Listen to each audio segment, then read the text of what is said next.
Non, sincèrement, t'y as cru? T'as vraiment cru une seule seconde à la miniature et au titre de cette vidéo? Non, soyons sérieux. La saison 3 de Cigars and Beers?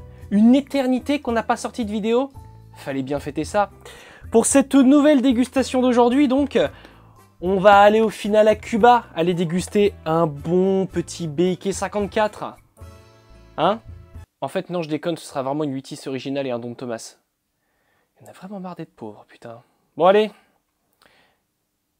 Générique.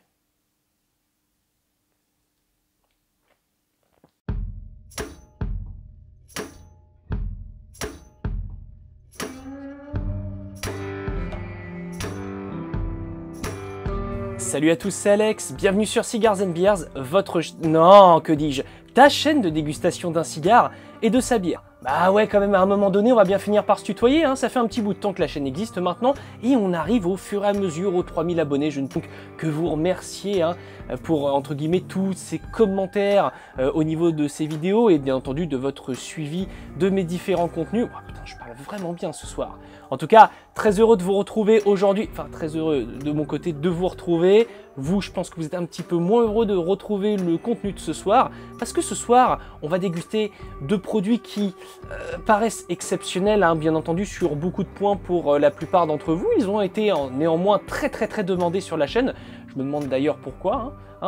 On va passer ce soir donc sur la dégustation d'une 8-6 originale canette en 50 centilitres. On va se faire péter l'estomac ce soir, accompagné de ce Don Thomas Toro République Dominicaine. Oh, j'ai presque fait un peu du Pascal Obispo en faisant la 8-6 originale. Oh, ouais, je vais faire The Voice, je pense. La 8-6 donc, une bière que je n'ai plus à vous présenter, une bière que le monde n'a plus à découvrir. La 8-6 originale est une bière blonde de 8,6 degrés. Je m'en serais pas douté de celle-là. Oh putain, ça commence bien, tiens. Cette 8.6 est sous un format canette de 50 centilitres, parce que 50 centilitres, c'est le début du bonheur. Hein. Bien entendu, la 8.6 n'a plus de réputation à se faire. C'est une bière que beaucoup connaissent pour l'avoir souvent dans un décor assez citadin, dans la rue, sur les trottoirs, tout du moins au bord des trottoirs, dans les caniveaux. Mais aujourd'hui, on n'est pas là pour faire la réputation de la 8-6. Vous avez été très nombreux à me demander de déguster cette bière et vous voulez vraiment ma mort. C'était un moustique qui faisait un doigt d'honneur, j'en suis désolé. Voyons, pas de vulgarité ici. La 8-6 est ici présentée bien entendu sur un format canette 50 centilitres comme je vous le disais. On retrouve bien entendu sur la façade ce qui a fait la réputation de cette bière et qu'on peut la reconnaître à des centaines de mètres, même quand vous êtes dans un magasin, vous rentrez dans le magasin, oh mon Dieu, la 8-6, elle est au bout du magasin, je la vois de là, je viens te chercher, bouge pas, j'arrive coquine.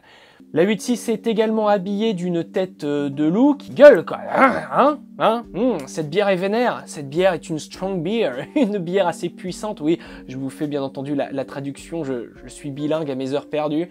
Nous retrouvons également un effet craquelé sur toute la bouteille. C'est un effet un petit peu street, un esthétique un petit peu, voilà. Mais bon, voilà, moi de mon côté, en restant dans la neutralité, bien entendu, des produits que je déguste sur la chaîne. Là, je partais plus dans un esprit déconne, étant donné l'image que tout le monde a autour de la 8.6. Mais si on part sur la neutralité de ce que j'ai à penser de l'esthétique de cette canette, je suis daltonien. Mais en tout cas, on voit bien les différentes nuances de couleurs. Toute la canette est habillée d'un esthétique propre.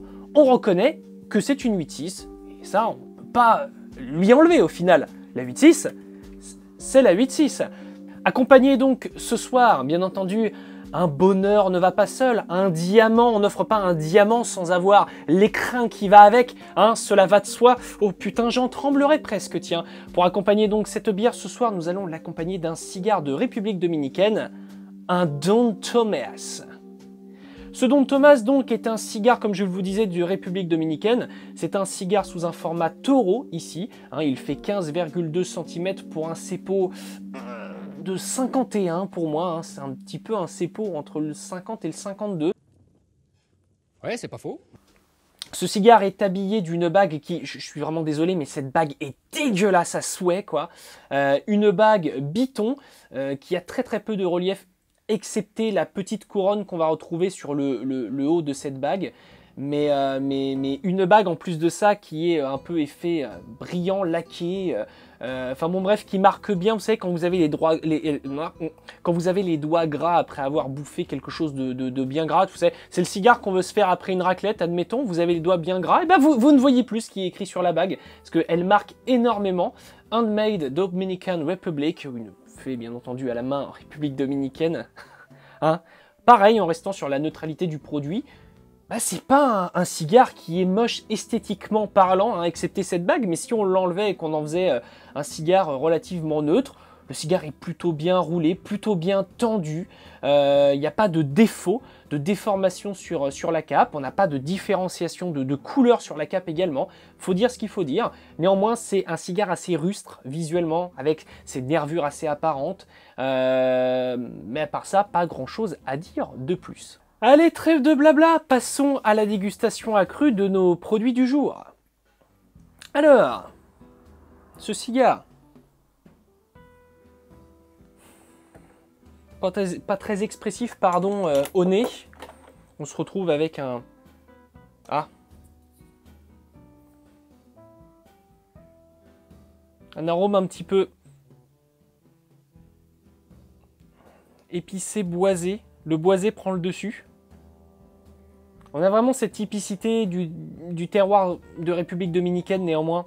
On a vraiment cette sensation, hein, de sentir un cigare de ce terroir-là. Pourquoi je dis sensation? Je dénigre déjà le produit, quoi. Ouais, c'est assez léger, hein, en tout cas. Au niveau du cigare, on a une vitole qui est relativement dure au toucher. Au niveau du tirage,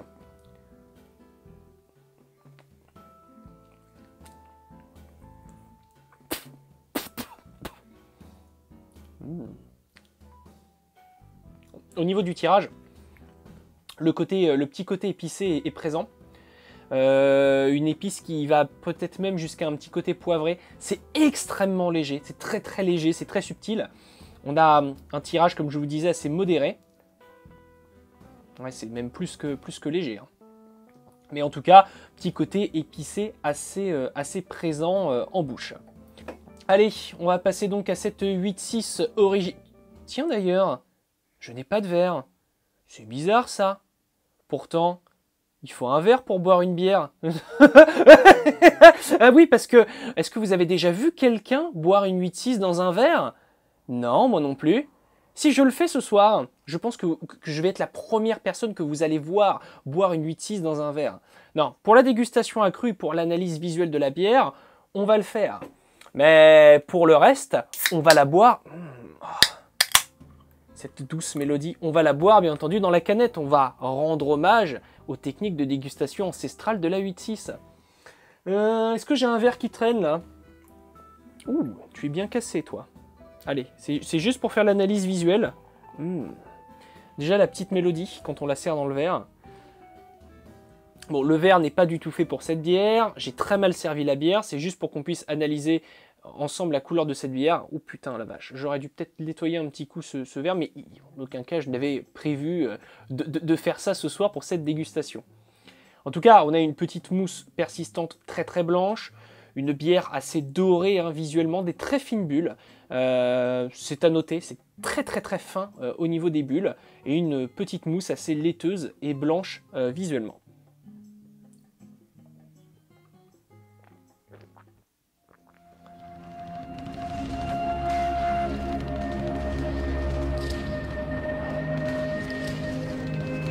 Elle n'a pas le même goût que l'odeur. Et si là et encore, je l'ai servi dans un verre parce que beaucoup plus compliqué entre guillemets de sentir une bière par une canette. Alors il faudrait que je vous fasse une vidéo de comparaison entre une bouteille en verre et une bière en canette. Même si entre guillemets il n'y a pas d'altération aromatique du tout avec la canette, c'est un préjugé que beaucoup pensent. Il faut toujours quand même servir la bière dans un verre pour éviter d'avoir l'odeur de l'aluminium ou le goût de l'aluminium sur les lèvres si vous buvez une bière en canette.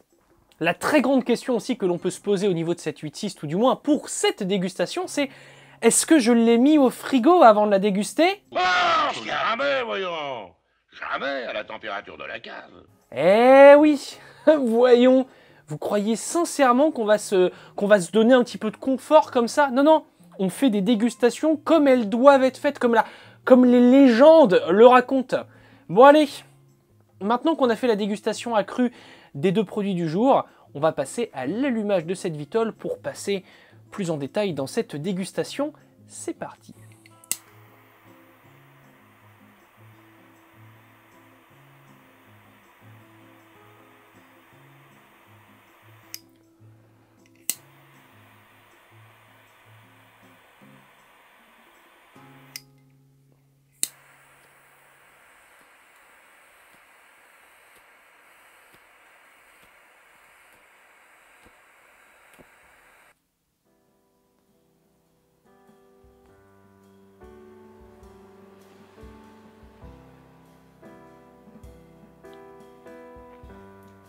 Ouais.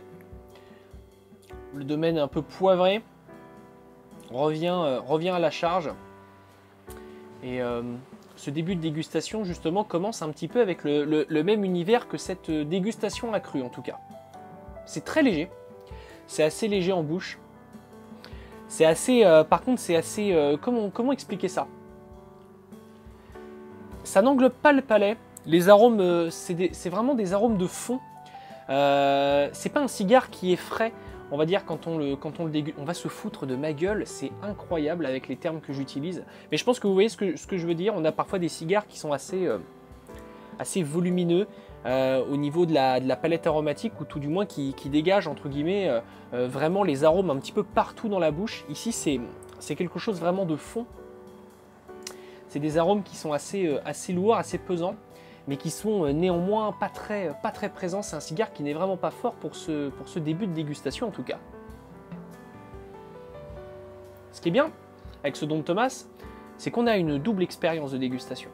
On fume le cigare, on a cette fumée qui vient en bouche, et on a également pour le plaisir un petit peu de l'effet 3D justement de ce cigare, d'avoir aussi des morceaux de tabac qui viennent habiller, englober la bouche, englober sa langue aussi. Vous savez, un petit peu comme quand on boit par exemple un smoothie puis qu'on a encore les pépins hein, au fond.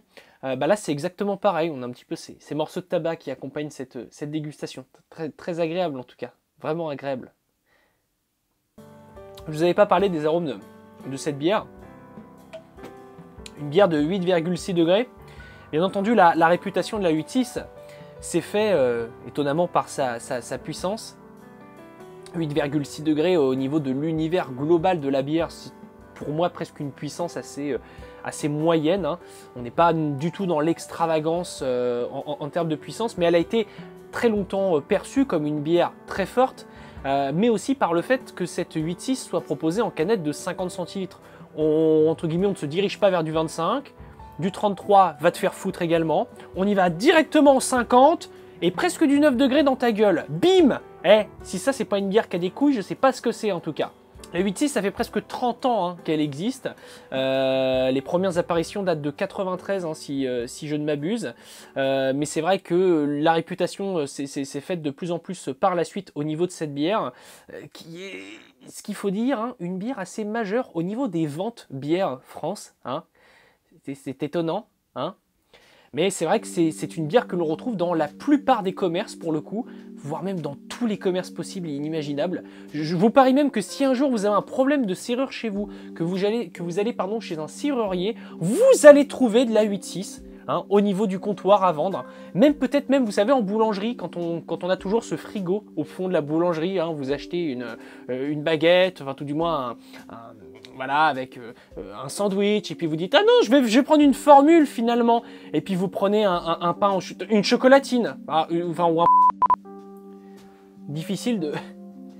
En tout cas, sur l'avancée du Don Thomas, difficile de lui trouver véritablement, pour le moment, encore une fois, une vraie prononciation aromatique. On est toujours sur une très grande légèreté, mais vraiment, genre vraiment beaucoup, hein, si je vous le dis, avec ces arômes qui étaient un peu épicés au départ, qui tendent presque pour moi vers un petit sous-bois, mais pareil encore sur une certaine légèreté. Peut-être justement ce fameux arôme assez de fond que je vous parlais, peut-être justement ce côté un peu sous-bois.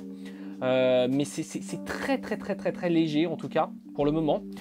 On va mettre quand même des points assez positifs à cette Vitol, une combustion qui se déroule plutôt bien, une cendre qui se démarque bien de la cape. Je suis pas là pour non plus défoncer les produits, voilà, déjà qu'on critique pour d'autres choses. Je vais pas non plus voilà, défoncer les produits que je déguste, au contraire. J'aime bien les challenges. Et si ça c'est pas un challenge, putain de merde, je sais pas ce que c'est d'ailleurs. Vous pourriez quand même mettre un pouce bleu en bas de cette vidéo pour la vidéo que je suis en train de vous faire là. C'est un vrai cadeau du ciel, vous savez. Mais pour l'instant, non, vraiment pas grand chose à dire au niveau de ce Don Thomas. On n'a pas trop parlé des arômes de cette 8.6. Putain, je prends un véritable plaisir à boire en canette. Le côté justement de 8,6 degrés de cette bière, qui d'ailleurs n'a pas tout le temps été sur 8,6 degrés.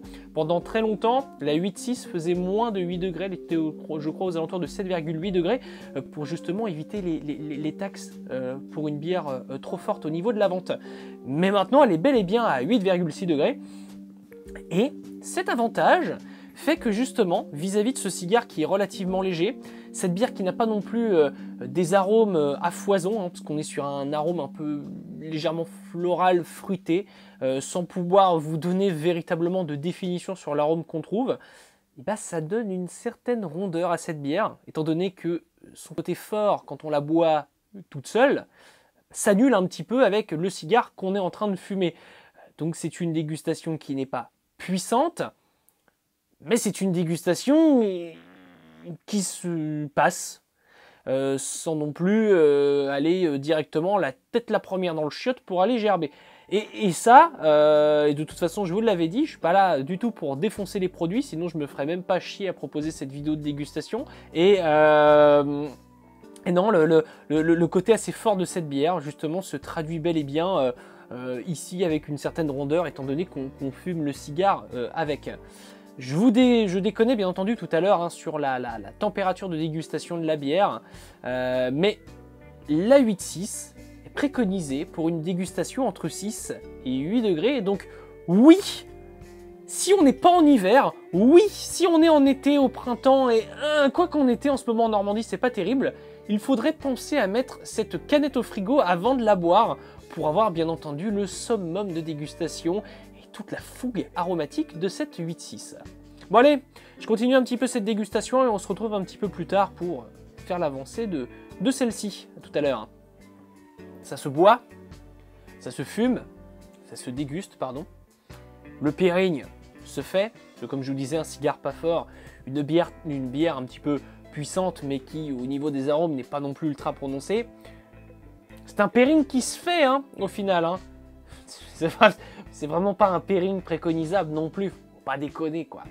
Néanmoins, après, il n'y a pas non plus du point ultra méga négatif à apporter sur les produits qu'on est en train de déguster, étant donné que, voilà, comme je vous le disais, on sait à quoi s'attendre avec ce type de dégustation. Comme en plus de ça, on n'est pas sur des produits qui sont ultra onéreux, on ne peut pas non plus en attendre énormément, mais indirectement, on aurait préféré être agréablement surpris avec des produits justement pas chers qui nous proposent une dégustation équivalente à une dégustation qui coûterait 2 à 3 fois le prix, quoi. Sauf qu'ici, c'est pas trop le cas, quoi.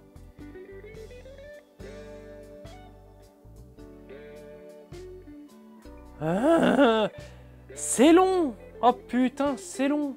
Bon, elle est où la cendre? Oh putain, elle est où? Bon même la cendre de ce Don Thomas se barre, tellement elle trouve ça long et chiant comme dégustation. La cendre étant tombée, ce t-shirt étant là, bien entendu, pour donner, bien entendu, toute cette vérité à cette dégustation, je propose qu'on fasse un dégazage de notre Vitol. Vu comment ça se profile, je pense qu'à mon avis, même ce cigare va essayer de me buter.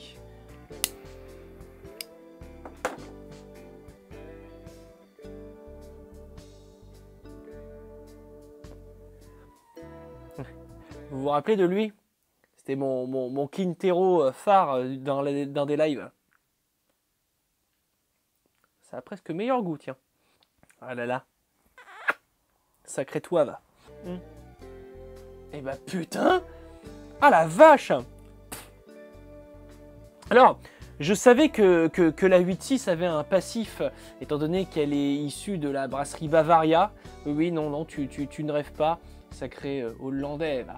Et ce Don Thomas, j'ai vraiment l'impression quand même qu'il a aussi, lui, un passif un petit peu, je sais pas, moi, chez Butagaz ou ce genre de choses. Je me demande à mon avis s'il n'est pas non plus fabriqué avec un petit peu de butane, ce truc. Mais en tout cas, maintenant que le dégazage est fait, on va voir tout de suite si ça change un petit peu cette dégustation. Non. Non, ça change pas. Il n'est pas dégueulasse, hein.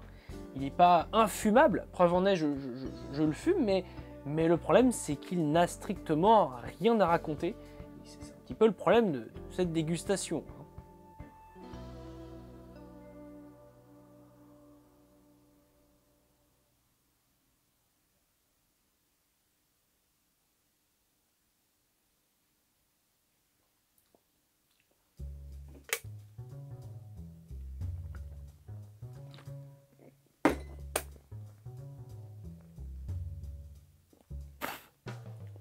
Bon, puisque c'est comme ça,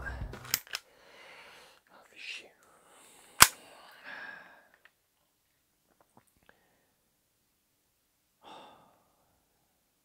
Oui, bon, je range ce pistolet d'alarme, hein, et on va espérer, on va tenter, hein.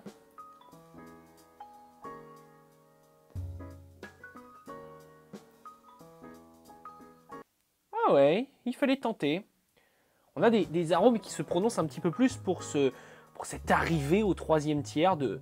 J'allais faire tomber la cendre, comme quoi je respecte vraiment pas ce cigare, au niveau de l'arrivée de ce troisième tiers de ce cigare. Par contre, il a une tendance fâcheuse à chauffer énormément et donc à devenir aussi ultra spongieux. C'est pour ça que je voulais reprofiter du moment pour faire un dégazage, qui je pense sera nécessaire.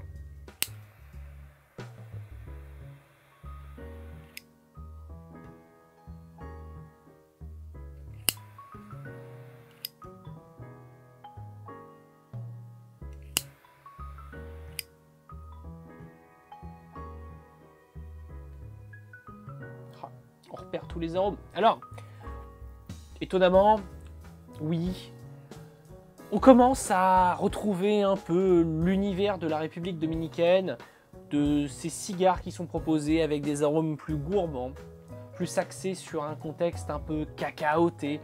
J'extrapole vraiment pour essayer de donner de l'intérêt à cette vidéo, hein, parce que l'intérêt premier, c'était justement de faire le pairing le plus improbable possible, mais qui était tellement demandé. Hein, la souffrance que je suis en train de faire. Mais non, entre guillemets, il n'y a rien de transcendant entre les deux. C'est pour ça d'ailleurs que je vais passer à la conclusion de cette première vidéo qui lance cette saison 3 de Cigars and Beers. Et putain que ça commence bien. Une dégustation qui n'aura pas eu grand intérêt, ne serait-ce que par son prix, mine de rien. Un prix ultra méga attractif. Parce qu'on avait fait, me semble-t-il, déjà une dégustation bière plus cigare à moins de 5 €. Je pense que là, vraiment, hein, je vous dis, je ne me rappelle plus trop des prix de ces deux produits. Mais si véritablement on était ne serait-ce qu'à 3 € pour ce cigare et à 1,50 € pour cette bière, on est à 4,50 € et je crois qu'on a battu le record de cette chaîne. Donc, entre la Pietra, me semble-t-il, à l'époque... C'était avec quel cigare d'ailleurs? Je me rappelle plus, mais c'était... Ah oui, avec le Cusano. Entre la Pietra et le Cusano qu'on avait fait à l'époque, et ici cette 8.6 et ce Don Thomas, je pense qu'à mon avis, vous savez hein, quelle dégustation je pourrais vous préconiser entre les deux. Néanmoins, je ne suis pas là du tout pour dénigrer les produits, c'est pas quelque chose que j'aime faire ou que je prends plaisir à faire. J'ai vraiment des avis sur ce que je déguste. On m'a demandé plusieurs fois cette dégustation improbable et je l'ai faite. C'est pas non plus une dégustation qui est atroce, mais à proprement parler, elle n'est pas non plus utile ni nécessaire, vraiment. Hein, je l'ai faite vraiment pour répondre à cette question. Cette 8.6 et ce Don Thomas, donc, se marient d'un côté par le fait que la bière n'est pas grand chose d'autre à raconter que par sa puissance et entre guillemets sa contenance, c'est-à-dire le côté 50 centilitres qui fait un peu sa particularité, une bière forte de 50 centilitres. Le Don Tomás, lui, n'a pas grand-chose de plus à raconter. C'est un cigare qui est assez timide sur sa dégustation, pas de prononciation aromatique, pas de puissance, un volume de fumée qui est présent et une combustion qui se fait très bien, une combustion linéaire. Mais à part ça, au niveau du Pérignon lui-même, je n'ai pas grand-chose de plus à raconter. Et je ne vais pas non plus à la descente de ces produits étant donné leur prix. Et surtout, par rapport à cette 8.6 et son rapport qualité-cuite, incroyable. Oh la vache! Mais putain, mais même d'extérieur, cette canette a un goût assez incroyable. Mais voilà, il n'y a rien à raconter sur cette dégustation. Mais en tout cas, elle aura été faite pour le bien de cette chaîne, pour le bien de tous, et aussi pour répondre à une question, parce que, mine de rien, je pense que c'est une des vidéos les plus couillues qu'on ait pu faire sur la chaîne, mais en tout cas, on aura répondu aux questions que l'on pouvait se poser depuis très longtemps sur ces deux produits. En tout cas, la 8.6 étant une bière qui a la même réputation que le Don Tomás dans son propre univers. En tout cas, j'espère sincèrement que cette vidéo de dégustation vous aura plu. Si bien entendu cette vidéo vous a plu, n'hésitez pas bien entendu à la commenter, n'hésitez pas aussi à me mettre un petit pouce bleu en bas de celle-ci, cela ne pourra permettre que de faire avancer la chaîne, et qui plus est aussi le fait que j'aurai répondu à cette question pour vous. En tout cas, je vous retrouve très bientôt pour une prochaine vidéo, très bientôt. Là, les gens se disent « Oh, bah ça y est, ils nous retrouvent dans 6 mois ». Non, je vais vous retrouver bien entendu avant pour une prochaine vidéo de dégustation. Et sur ce, bien entendu, portez-vous bien en cette période assez compliquée. Profitez de vos meilleurs moments de dégustation. On se retrouve de toute façon très bientôt. Salut à tous les amis.